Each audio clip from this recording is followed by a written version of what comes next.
எந்த நேரத்திலும் இந்த வார்த்தை தான் நம்முடைய வாயிலிருந்து வெளிப்பட வேண்டும். குறையாவே இருந்தாலுமே கூட, கஷ்டமே ஏதோ கொஞ்சம் இருந்தாலும் கூட, சிரமங்களும் நெருக்கடிகளும் நம்மளை சுற்றி இருந்தாலும் கூட, அல்ஹம்துலில்லாஹ் அப்படின்னு சொன்னோன்னா நிச்சயமாக அந்த வார்த்தையின் பரக்கத்தினாலே அல்லாஹ் நம்முடைய சிரமங்களையும் கஷ்டங்களுக்கும் தீர்வை தருவான். இந்த அல்ஹம்துலில்லாஹ்னு சொல்லும்பொழுது எனக்கு ஒரு கதை ஞாபகம் வருது. முல்லா நஸ்ருதீன் இருக்கிறார, வேடிக்கையான ஒரு விகடகவி. அவருக்கு ஒரு ஆசை, சந்தையில் போய் ஒரு வித்தியாசமான குதிரை வாங்கணும்னு ஆசை அவருக்கு. யாருமே ஊரில் வச்சுக்கக்கூடாது, அந்த மாதிரியான ஒரு குதிரை வாங்கணும். சுற்றி சுற்றி பார்த்தாரு, கிடைக்கல. கடைசியில் ஒரு குதிரை மாட்டுச்சு. எப்படி மாட்டுச்சு அப்படின்னா, அந்த குதிரையினுடைய ஓனர் சொன்னால், இந்த குதிரை வித்தியாசமான குதிரை. என்ன வித்தியாசமான குதிரை முதல்ல சொல்லு நீ அப்படின்னாரு. இல்லை, அல்ஹம்துலில்லாஹ்னு சொன்னால் வேகமாக ஓடும், சுப்ஹானல்லாஹ்னு சொன்னால் நிற்கும். அடேங்கப்பா, முல்லாவுக்கு ரொம்ப சந்தோஷம். ஒரு கல்ல ரெண்டு மாங்காய், தஸ்பீ சொன்ன மாதிரி ஆச்சு, குதிரையில் ஏறி உட்காந்து பயணித்த மாதிரி ஆச்சு. ரொம்ப சந்தோஷம் அப்படின்னு சொல்லி அந்த குதிரையை காசு கொடுத்து வாங்கிட்டு போகிற வழியிலே சொல்லிக்கிட்டே போனார், என் குதிரைக்கு தஸ்பீஹ்லாம் தெரியுமாக்கும், நான் சொன்னதெல்லாம் கேட்குமாக்கும் அப்படின்னு சொல்லிக்கிட்டே போனார். ஒரு குறிப்பிட்ட எல்லை வரை போனார். அதுக்கு மேலே அவரால் நடக்க முடியாது, ஏறி தான் உட்காரணும். ஏறி உட்கார்ந்தார் பாருங்க, அந்த விரிப்பு நல்ல அழகான பஞ்சு மெத்த மாதிரி இருந்துச்சு. ஏறி உட்கார்ந்த உடனே யதார்த்தமாக அவருக்கு வாயில் அல்ஹம்துலில்லாஹ்னு சத்தம் போட்டார். எடுத்துச்சு ஓட்டம். ஓட்டம்னா ஓட்டம், அப்படி ஒரு ஓட்டம். அவருக்கு சந்தோஷமாக தான் இருந்துச்சு ஆரம்பத்தில். ஆனால் வேகம் கூட கூட கூட வயிறுலாம் கலங்குது. கலங்கின வயிற்றுல எதை சொன்னால் நிற்குன்றதை மறந்துட்டான் மனுஷன். இப்போ எதையாவது ஒன்று கிடக்க ஒன்று சொல்லி இன்னும் கொஞ்சம் வேகமாக ஒரு ஸ்பீடு எடுத்துச்சுன்னா என்ன பண்ணுறது?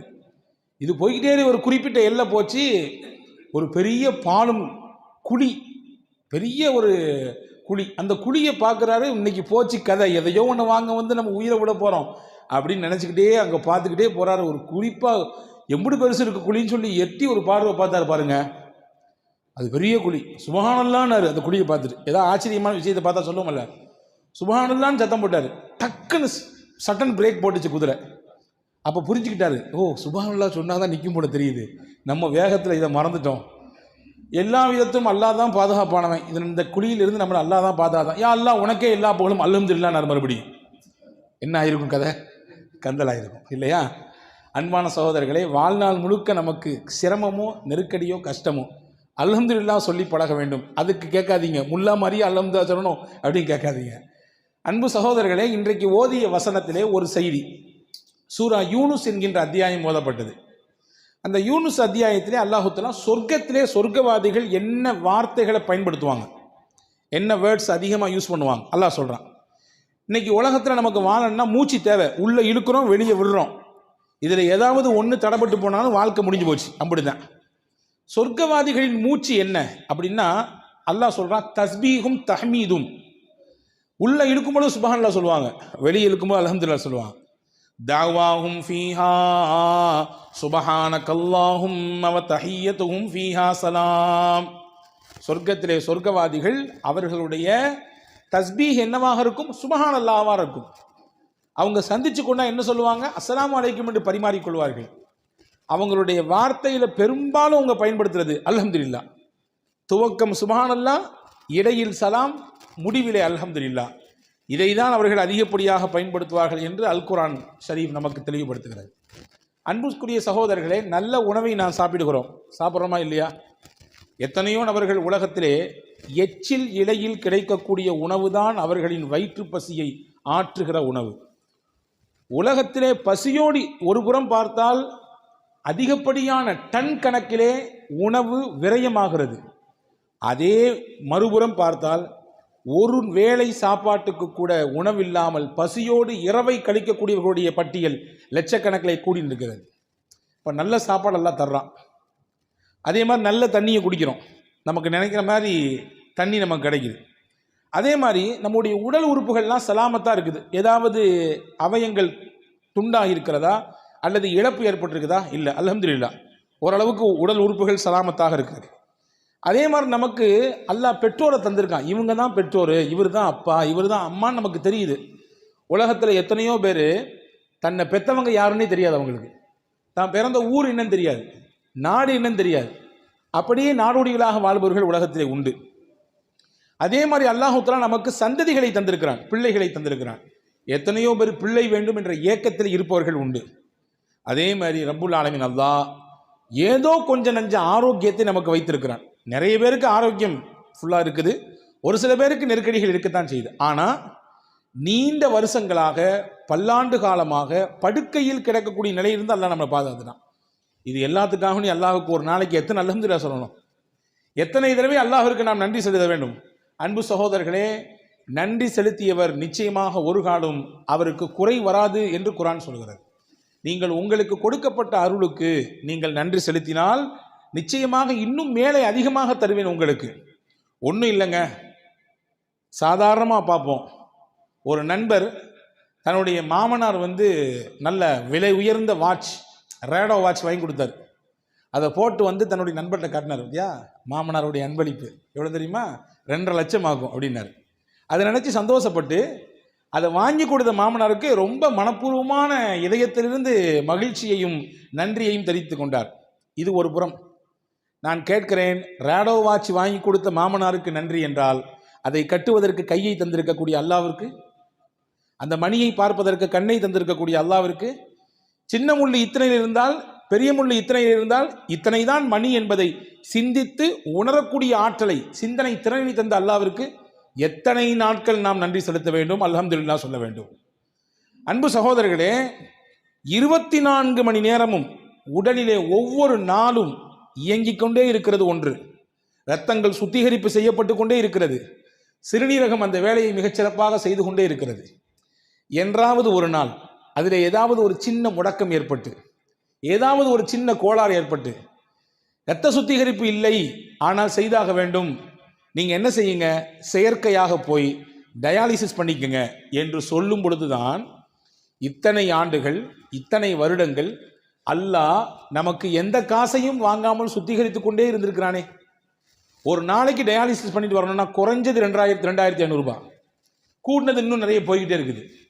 யோசிக்கிறோம், அல்லாஹ் கணக்கிட்டு பாருங்கள், ஒரு நாளைக்கு குறைந்தபட்சம் 1000 என்று போடுங்கள், ஒரு மாதத்திற்கு எவ்வளவு ஆனது, ஒரு வருடத்திற்கு எவ்வளவு ஆகிறது. இதையெல்லாம் வாங்காமல் சீராக அல்லாஹ் நம்முடைய உடலிலே அந்த இரத்தத்தை சுத்திகரிப்பு செய்து இயக்கிக் கொண்டே இருக்கிறான். எத்தனை முறை அல்ஹம்துலில்லாஹ் சொல்ல வேண்டும். யோசித்திருக்கிறோமா? என்றாவது ஒரு நாள் நாம் சாப்பிடுகிறோம், சாப்பிடுகிற உணவெல்லாம் கரைகிறது உள்ளே. எப்படி கரைகிறது? கடினமான பொருளையும் கூட கரைத்து தள்ளி விடுகிறது இல்லையா? பல்லால கூட கடிக்க முடியாது சில பொருளை, ஆனால் எப்படியோ கடிச்சு நறுக்கி முறுக்கி உள்ளே போட்டுடுறோம்.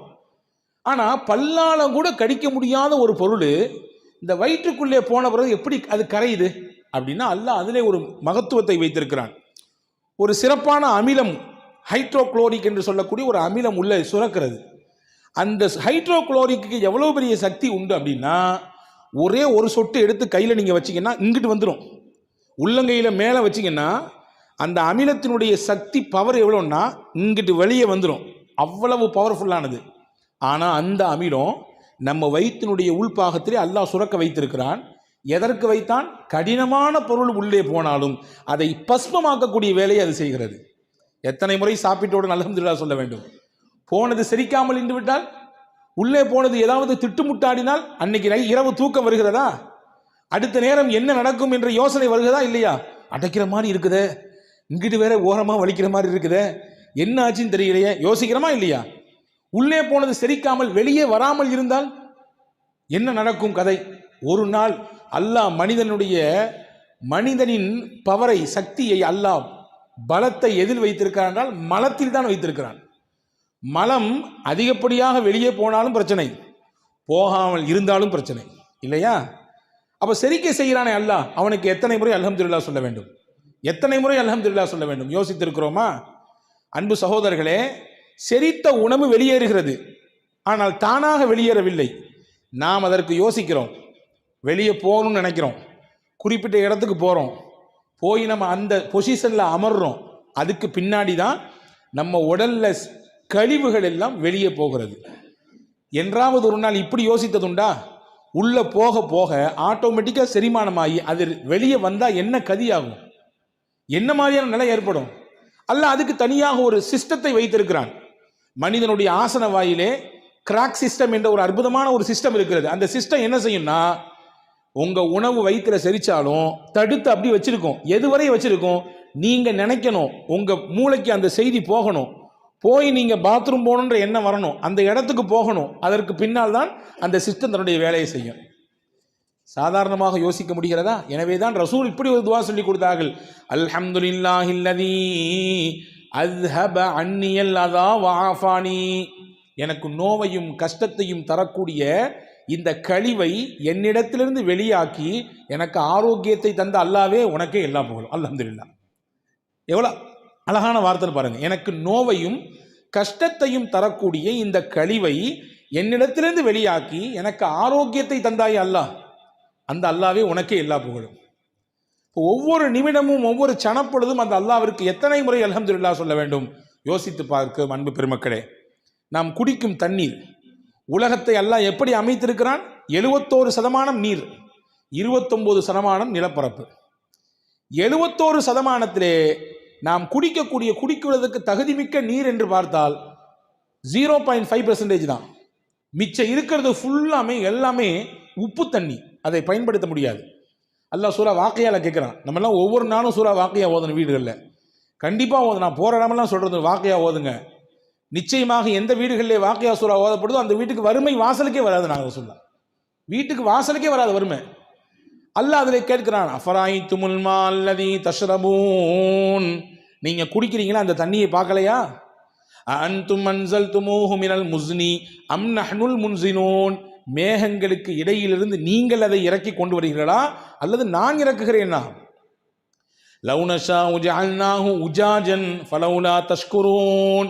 நாம் நினைத்தால் உங்கள் குடிக்கும் நீரையும் உப்பு நீராக மாற்ற முடியும்.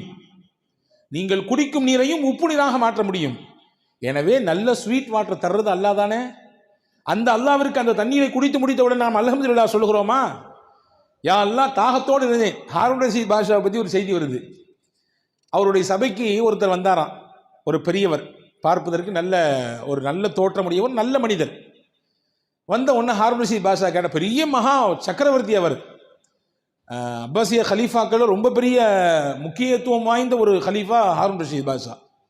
இப்போ அவர் சொன்னாரம்மா, நீங்கள் ஏதாவது எனக்கு உபதேசம் செய்யணும், நீங்கள் ஏதாவது நல்ல விஷயம் சொல்லுங்கள், நான் கேட்கணும், எனக்கு ஆசையாக இருக்குது அப்படின்னு சொன்ன உடனே அவர் கேட்டாராம், நாளைக்கு மறுமையில் உனக்கு ரொம்ப கடுமையான தாகம் இருக்குது,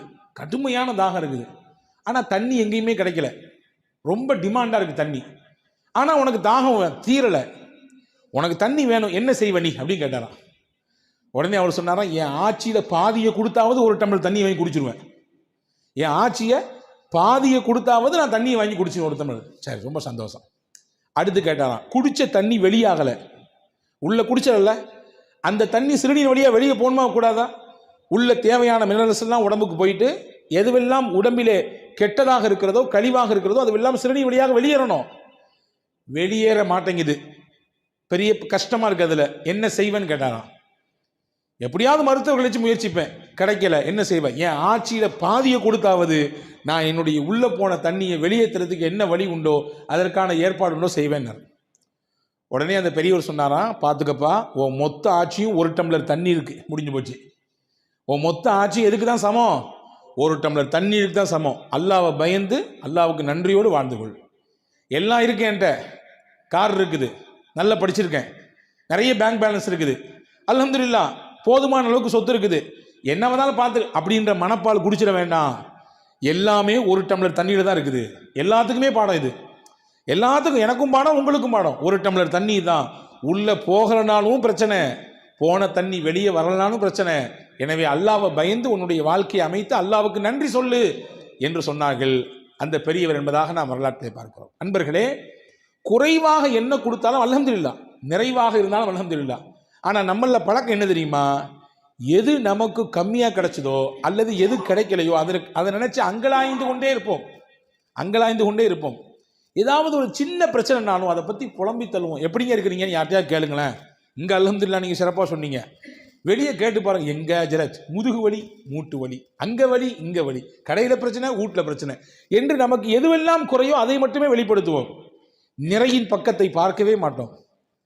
அன்பர்களே, எது கிடைக்கிறதோ அது குறைவானாலும் அல்ஹம்துலில்லாஹ் என்று சொன்னால் அல்லாஹ் நிறைவாக தருவான். பாருங்கள், ஒரு செய்தியோடு முடிக்கிறேன். பெருமானா ஸல்லல்லாஹு அலைஹி வஸல்லம் முஸ்னத் அஹமதில் இந்த ஹதீஸ் வருகிறது. ரசூல் ஸல்லல்லாஹு அலைஹி வஸல்லம் வீட்டோடய ஒருத்தர் போனார். ரசூல் ஸல்லல்லாஹு அலைஹி வஸல்லம் என் கையில் கொஞ்சம் பேரிச்சம்பழம் வச்சுருந்தாங்க. அதில் ஒரு பேரிச்சம்பழத்தை எடுத்து அவர் கையில் கொடுத்தாங்க. ஒரே ஒரு பேரிச்சம்பழம், இதை வாங்கிட்டு என்ன செய்கிறது அப்படின்னு திருப்பி கொடுத்துட்டார். அதை என்ன செஞ்சார்? வாங்கி கொடுத்தது நீங்களும் நானும் அல்ல, இறை தூதர் முகமது ஸல்லல்லாஹு அலைஹி வஸல்லம். வாங்கியிருக்கலாம். அவர் ஒன்றை வச்சு எப்படி என்ன ஏங்க ஏதாவது யானை பசிக்கு சோள புரியன்னு கேட்பாங்கல்ல, அந்த மாதிரிலாம் கதையாக இருக்குன்னு நினச்சி கொடுத்துட்டாரு திருப்பி. ரசூல் சிரிச்சுக்கிட்டே இருந்தாங்க. அவர் போயிட்டார். இன்னொருத்தர் வந்தார். அதே மாதிரி ரசூல்லா கொடுத்தாங்க ஒரு பழத்தை எடுத்து கையில். அவர் ரொம்ப பவ்யமாக குனிஞ்சு வாங்கிட்டார். நபி ஸல்லல்லாஹு அலைஹி வஸல்லம் தர்றாங்க. கொடுத்தது உங்களுக்கான சின்ன பழமாக இருந்தாலும் தர்றது அல்லாஹ்வின் தூதர். எனவே ரொம்ப மரியாதையாக வாங்கினார். ரசூல் ஸல்லல்லாஹு அலைஹி வஸல்லம் என்ன செஞ்சாங்க? உள்ள உம்மு சலமா ரதியல்லாஹு ஒருத்தர் ஒரு பிள்ளையை அனுப்பி ஒரு 40 திர்ஹம் கையில் இருக்கு வாங்கிட்டு வாங்கினாங்க. உள்ள உம்மு சலமா அம்மாட்ட 40 தங்க காசு இருக்கு வாங்கிட்டு வாங்கினாங்க. அந்த புள்ள போய் வாங்கிட்டு வந்தார். ரசூல் ஸல்லல்லாஹு அலைஹி வஸல்லம் அந்த ஒரு பேரிச்சம்பழத்தை ரொம்ப அருமையாக வாங்கி அல்ஹம்துலில்லாஹ் சொன்னார்ல, அவர் கொடுத்தாங்க. நீ அல்ஹம்துலில்லாஹ் சொன்னதுனால அல்லாஹ் உனக்கு கொடுத்த கிஃப்ட் இதுன்னாங்க. கிடைச்சது கொஞ்சம் தான் நினைச்சு நீ அங்கலாயவில்லை, நீ வருத்தப்படல, நீ அதை நினைச்சு புலம்பல, இதை வச்சு என்னத்தை பண்றது அப்படின்னு நினைக்கல. ரசூல் கொடுத்துருக்காங்க அல்ஹம்துலில்லாஹ் என்று சொல்லி வாங்கிட்டல்ல, அல்லாஹ் உனக்கு 40 திருப்பி தர்றான். நீ சொன்னதுக்காக வேண்டி அல்லாஹ் கொடுக்குற 40 அப்படின்னு சொல்லி ஒரு ஹதீஸ் சொன்னாங்க. மா நஅமல்லாஹு அலா அப்தின் நிஅமா ஃபகால அல்ஹம்துலில்லாஹ் இல்லா கானமா உஅதிய கஸீரம் மிம்மா உகித.